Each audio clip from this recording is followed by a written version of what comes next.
Then I researched more and I found out that for the first extension, you can actually get. What was weird is that I didn't receive any email confirmation of my visa. I want to talk to you about the Filipino food. It will feel like you are eating dessert, but with meat. How expensive is actually the Philippines? Because a lot of people have asked me this. So you know how usually in Asia you can just wing it and just show up?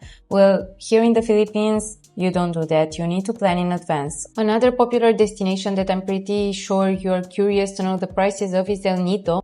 Guys, shocking news. I fell in love with the Philippines, so I'm not ready to leave. I just extended my visa for 29 more days.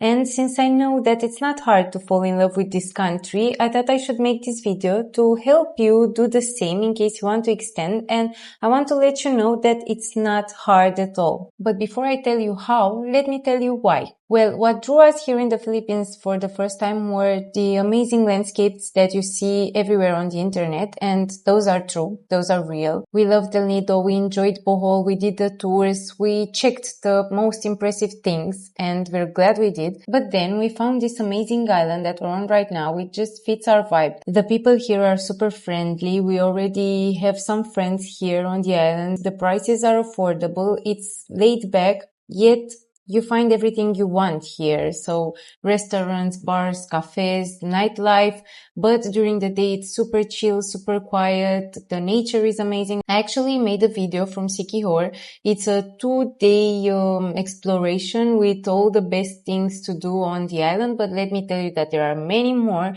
Even being here for more than 2 weeks, we still discover a lot of places daily. And we're glad that we extended our visa, so we have time to explore even more. Many people come here for 3-5 days, check the main things and then leave, and that's okay because not everyone has the flexibility and the time to stay longer.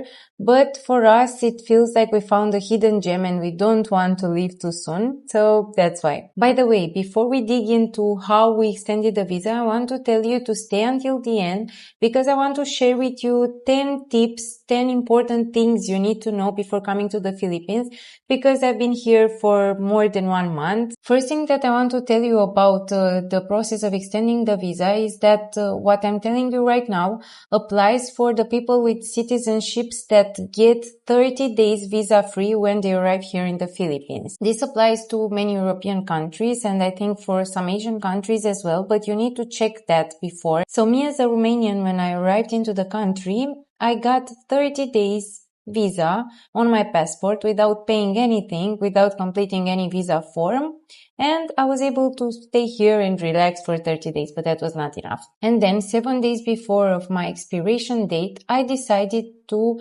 extend my visa, but I didn't know how to do it because a lot of articles that I read online were saying that you need to go in person to extend the visa. This might be okay if you're in Cebu, if you're in El Nido, if you're in another big city, even in Bohol. But I was in Siquijor and that meant that I needed to go to either Dumaguete or to Bohol to extend my visa in person, and that implied some transfers and it wouldn't have been that easy.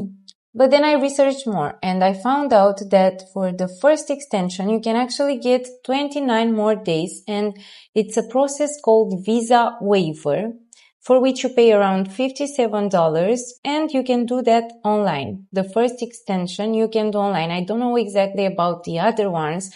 At some point, I guess you might need to go in person.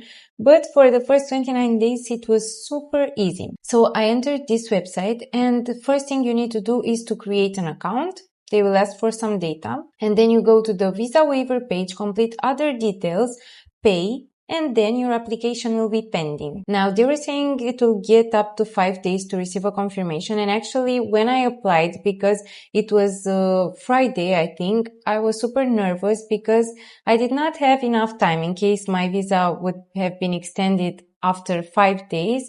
It would have passed my expiration visa. So I was a bit scared at first. And actually, what was weird is that I didn't receive any email confirmation of my visa. After 3 days, I went online to check the status because I logged into my account. That's a very good thing that you have the account. And it was saying that my visa was approved. but the visa was approved on the exact day that I applied, actually. That was mind-blowing, so it was super easy. But thank God that I had the inspiration to go and check it online, because otherwise I wouldn't have known. The other thing I had in mind, in case I hadn't received my confirmation by the time the other one expired, was to get the ferry and go to Dumaguete or to go to Bohol. So you always have this other chance to go in person. But online was super easy, hassle-free. The payment system was okay. I paid by my international card.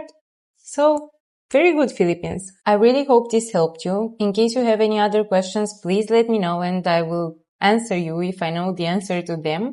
And now let's move on to the most important things you need to know before coming to the Philippines as a person, a tourist or traveler that has been here for more than 1 month. So, number 1. You know how usually when you get to countries in Asia, you're afraid that you will not be able to communicate with the locals? Well, in the Philippines, I don't think I ever met a person who doesn't speak English, at least on a conversational level. Kids are taught since early age to speak English, and you'll be surprised how 2 years old children speak fluently English. That's a very good thing because locals here in the Philippines are some of the friendliest. So to be able to interact with them and to get to know each other, it's super nice and it will make your life here in the Philippines easy, smooth, and beautiful. Second thing, cash and cards. I would say that the Philippines is a pretty cash-based society, at least here on the Siquijor where I'm right now. But as I can remember, even in El Nido, at most of the places you would pay by cash. So you will still need the card in case you want to withdraw money. But regarding that, I need you to know that there's a commission every time you use the ATM. I think you can withdraw up to 10,000 pesos and the commission for that is around 250 pesos. The other option would be to come here with dollars or euros and exchange them. But be careful because the rate fluctuates heavily. For example, here I get for $1.56 because it's a not so touristic island, and on Bohol you get 57 point something. So if you go to Bohol even for 2-3 days and then come to Siquijor, I recommend you to exchange the money beforehand because otherwise you would lose some here, as we did, because we didn't know exactly how much money we needed. Anyway, there's the other option to get the money out of the ATM and pay the 250 commission. Number 3, very important aspect. You know that the Philippines is an archipelago with over 7,000 islands. And you will need to figure your transportation beforehand because I'm pretty sure you will not come to the Philippines and only visit one place. And either way, you will probably still land in Manila. So if Manila is not your final destination, to get to the other islands, you will need to fly or take a boat, but usually fly. The thing with the flights is that they run on a daily basis. They have multiple flights, but if you do not book ahead, you will pay the price up to 3-4 times more than the price you would pay if you had reserved in advance. My suggestion would be to book the flights at least 3 weeks before. For example, I booked my flight from Manila to Puerto Princesa 3 weeks before and it was, I think, $30-40 with baggage. And then I looked out of curiosity 1 day before and it was $150. And that's an internal flight of 1 hour with a low-cost company. So you know how usually in Asia you can just wing it and just show up? Well, here in the Philippines, you don't do that. You need to plan in advance, at least the transportation. But you know, the transportation will practically depend on your itinerary, so you need to know it beforehand. Number 4 is the travel insurance. I actually needed my travel insurance here in the Philippines. You know, you join tours, you eat street food, you eat foods that you're not used to. You travel a lot, so you might lose your bag. I mean, not you, but the company, you know, these things happen. So we always use insurance that covers our health and our luggage and our documents. The insurance that I recommend, especially if you're a long-term traveler or a digital nomad, is Safety Wing, and I will leave you the link in the description below in case you want to read more about it and book it. But please don't leave until you book travel insurance. Let's get to number 5, SIM cards. You might need internet, and I want to tell you that the signal here, the Wi-Fi and everything is a bit low. You will need to rely on your data a lot, and there are many providers, but the best ones, at least from what I've heard, are Smart and Globe. Here's the interesting thing. I have Globe and my boyfriend has Smart, and sometimes my SIM card works and his is not, and then there's the other way around. So if you're a couple, I would suggest you buy both of the options. If you're a solo traveler, I don't know what to suggest because I think both ways are pretty similar. Sometimes you'll have internet, sometimes not. Another important information, this is regarding your health, is that tap water here is not safe to drink, but at every restaurant, you will see that they will give you service water. I read before a lot of people were saying that they drank the service water and that they had issues, but I don't think that's true. Maybe there was something else that was bothering them, because I always drink the service water at hotels, restaurants, and I never had any issue. So it's up to you, but do not drink the tap water and do not wash the fruits with tap water. Be very careful with that. And of course, do not brush your teeth with tap water. Maybe that was that person's issue. They thought that the water that they received from restaurants was spoiled, but actually maybe they were brushing their teeth. And when you brush your teeth, you sometimes swallow a small amount of tap water. So that's why my suggestion would be to use the service water or bottled water to wash your teeth. Another super important thing and very specific to the Philippines, I would say, is how everywhere you are required, or almost everywhere, you are required to pay either an environmental fee or an entrance fee. To the beaches, to the waterfalls, everywhere. It's either a marine sanctuary, it's either a protected area, I don't know, but you will see that. Or especially here in the Siquijor, for example, if you go to the beach, it's 20. If you go to other beaches, 100. And then I've been to another beach, it's 60 pesos. If you want to go to tours in El Nido, you'll actually have to pay extra for the lagoon tax, for the environmental tax. I explained those taxes and those hidden costs in my episode from El Nido in case you want to check that. So yeah, the thing is, the prices are not too big, but the other thing is that if you stay longer, these taxes add up. But it is how it is. It's still beautiful. And I appreciate the fact that they're trying to protect the environment. Number 8. I want to talk to you about the Filipino food. Well, for us at first, it was pretty, not to say weird, let's say interesting, that the food is super sweet. For example, even if you go to Jollibee, which is a fast food chain, the spaghetti are sweet. They are using, as a person told me on my video from Manila, banana ketchup, which makes it even more sweet than the normal ketchup. But everything is with sweet sauce. Even the wings are caramelized. So it will feel like you are eating dessert, but with meat.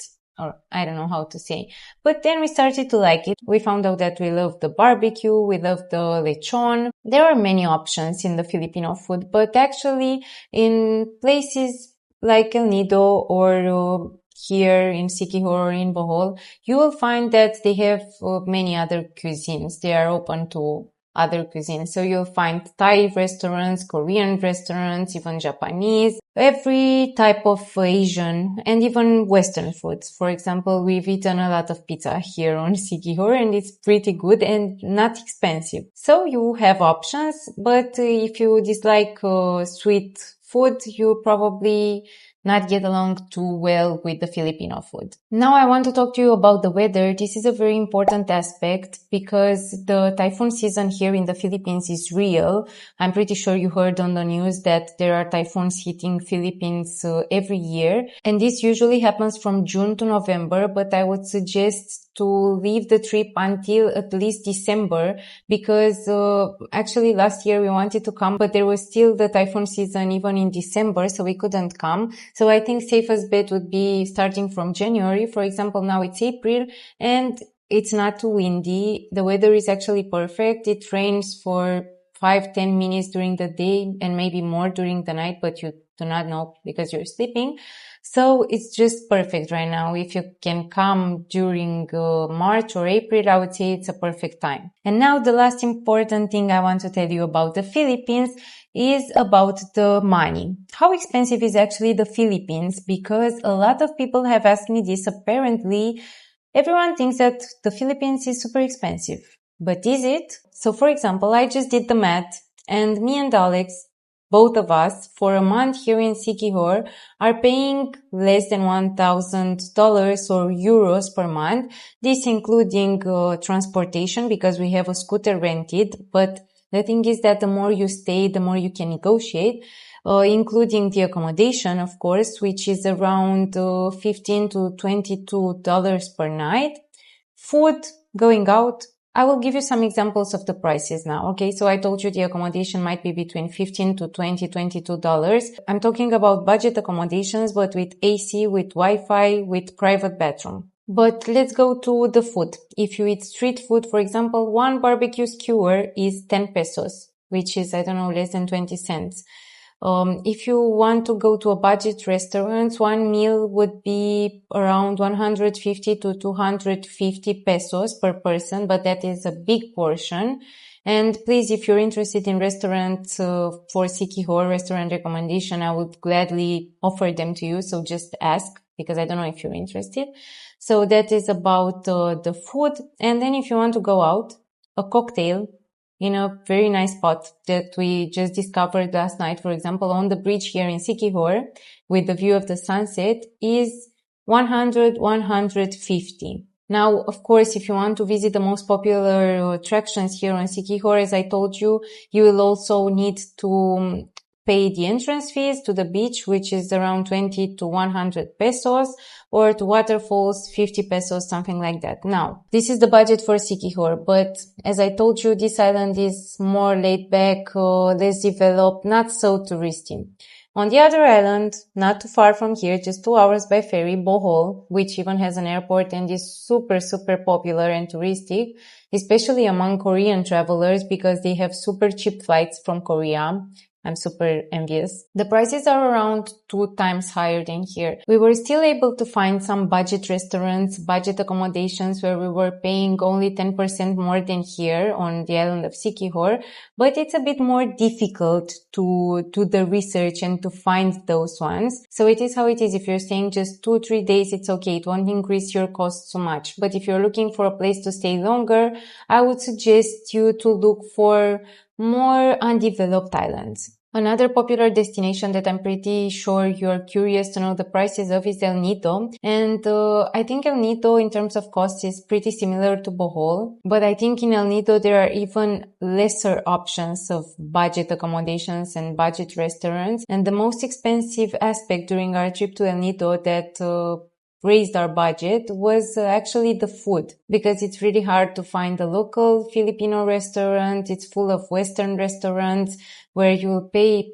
even 700 pesos for a meal for one person, which is insane. Other than that, you could still find accommodation options for less than $25, not in the center, a bit more remote, but we could even walk from our place to the center, so it's not a big deal. But for the food, it was a big deal.